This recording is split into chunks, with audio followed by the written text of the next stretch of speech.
बरोबर आहे. मी स्वतः आमदार असताना, मंत्री पालकमंत्री असताना या MIDCच्या मंजुरीसाठी सुरुवात झाली. 19ला पराजय झाल्याच्या नंतर त्यांनी सुरुवात केली. पण मनामध्ये पाप आहे. नीरव मोदीची जागा MIDCमध्ये घेण्यासाठी हा अट्टहास आणि आटापिटा सुरू आहे. ते नीरव मोदीसाठी लढतायत. मी कर्जत जामखेडच्या युवकांसाठी लढतोय. त्यांच्या सुशिक्षित बेरोजगारांना, युवकांच्या हाताला काम मिळालं पाहिजे यासाठी लढतोय.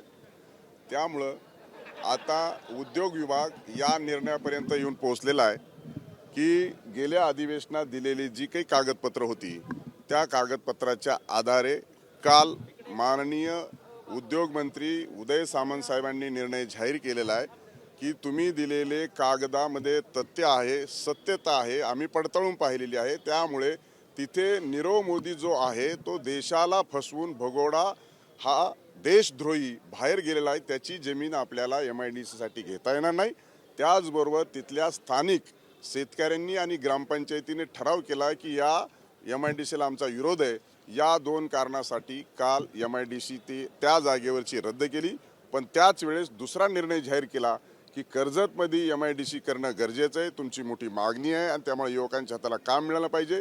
आणि 15 दिवसाच्या आत सर्व शासनाच्या नियमाचं अनुपालन करून परिपूर्ण प्रस्ताव हा कर्जत तालुक्यातील MIDCच्या संदर्भामध्ये सादर करण्याचे काल उदय सामंत साहेब उद्योग मंत्री यांनी निर्देश दिलेले आहेत.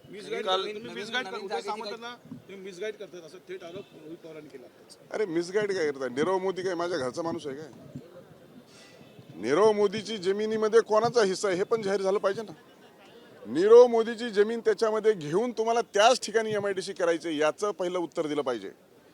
युवकांसाठी MIDC करताय का नीरव मोदीसाठी MIDC करताय हे महत्वाचा प्रश्न आहे. तुमचा काही हिशोब बाकी आहे म्हणून तुम्ही वारंवार नीरव मोदी करताय असा पण त्यांनी आरोप केला. माझा हिशोब काही बाकी नाहीये. तिथल्या लोकांना आजही विचारा की नीरव मोदीचा हिस्सेदार कोण आहे. आणि अख्ख्या कर्जत तालुक्यामध्ये माझी कुठेच जमीन नाहीये. ते जे सांगतायत की जमीन आहे, तिथं कोणाची जमीन आहे, नीरव मोदीची कशी आहे, तिथंच कशी MIDC आली. आणि सातत्याने सांगतात की गडकरी साहेबांना आम्ही सांगितलं. आता सातत्यानं भारतीय जनता पार्टीच्या मदत लागली की नाव घ्यायचे. आता देखील 45 कोटी रुपयाची तरतूद कर्जत तालुक्यामध्ये माझ्या पत्रावर अजितदादांनी केली आणि ते सांगतात अजितदादांचा आभार. हे असली जी दुटप्पी भूमिका आहे आणि या बोटावरची त्या बोटावर करण्याची जी पद्धत आहे हे आता लोक जाणून आहेत. हे लोकांना कळलेलं आहे. आणि मग मी अजितदादांना प्रतिसवाल विचारला की दादा खरं सांगा की तुम्ही माझ्या पत्रावरती निधी दिलाय का त्यांच्या पत्रावरती निधी दिलाय.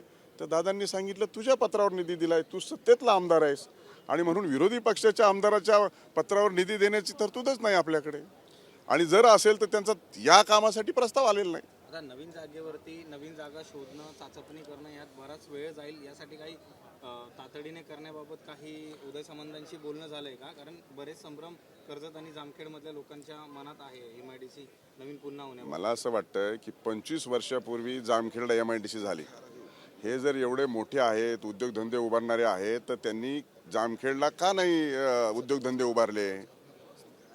मी त्यावेळेस देखील सांगितलं. त्यामुळे कर्जतची MIDC करण्याच्या संदर्भामध्ये काल मंत्री महोदयांनी निर्देश दिले होते. पण मी स्वतः त्यांना फोर्स केला की 15 दिवसाच्या आत झालं पाहिजे.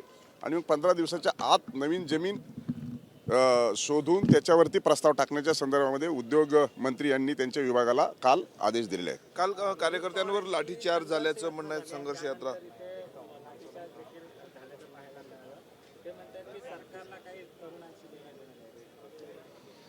सरकारला देणं घेणं नाही, यांनाच काय देणं घेणं आहे काय? यांनी काय केलं युवकांसाठी?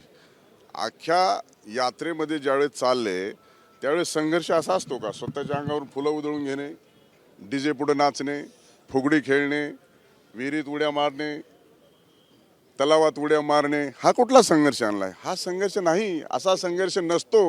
यांनी त्यांच्या जीवनात कधीच संघर्ष पाहिलेला नाही आणि त्यामुळं अशा पद्धतीचं ते वक्तव्य करतात. आणि मला MIDCच्या संदर्भामध्ये जे बोलतायत की तुमचं गुऱ्हाळ सुद्धा नाही, राम शिंदे गुऱ्हाळ पण काढू शकला नाही, हे अगदी बरोबर आहे. त्यांचा तो आरोप मला मान्य आहे.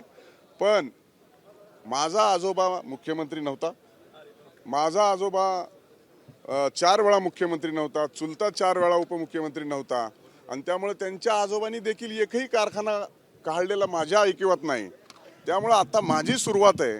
त्यामुळं आता माझी सुरुवात झालेली आहे राजकारणामध्ये. आता आमदार झालोय, मंत्री झालो, तर माझा नातू नक्की कारखाने काढेल.